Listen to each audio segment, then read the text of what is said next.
தோராயமா நீங்களே சொல்லுங்க. திருவிளக்கு வழிபாடு பண்றதுக்கு ஒரு 30 பேர் வந்து அந்த கைலாச நாதர் கோயில்ல இது போல ஒரு திருவிளக்கு வழிபாடு பண்றோம் அப்படின்னு சொன்னா அவங்க என்ன சொல்லுவாங்கன்னா, சாமி 8 மணிக்கு மேல வைங்க இரவு, இல்ல ஞாயிற்றுக்கிழமை வைங்க. ஏன் அப்படின்னா எல்லாமே வேலைக்கு போறவங்க, எல்லாம் ஷூ கம்பெனிக்கு போறோம், எல்லாம் கார்மெண்ட்ஸ், எல்லாமே பெண்கள் எல்லாமே வேலைக்கு போறோம். சரிங்க, 8 மணிக்கு மேல வைக்கிறோம்னா 7 மணிக்கு தான் அவங்க வீட்டுக்கு வருவாங்க.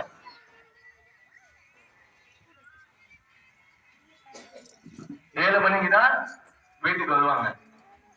8 மணிக்கு பாத்தீங்கன்னா குறைஞ்சபட்சம் ஒரு 300 பெண்கள் ஒன்னா சேர்ந்து கோயிலுக்கு வந்துடும். 300 பெண்கள்.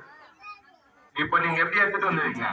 என்ன சாமி கதை விடுறியா? 300 பேர் எப்படி வருவாங்க அப்படின்னு நீங்க கேட்கலாம். அந்த கோயில் அங்கேதான் இருக்கு. நெறியம்பட்டு மேல போனீங்கன்னா ஸ்ட்ரெயிட்டா பள்ளி தெருவுன்ற கோயில அங்கேதான் இருக்கு.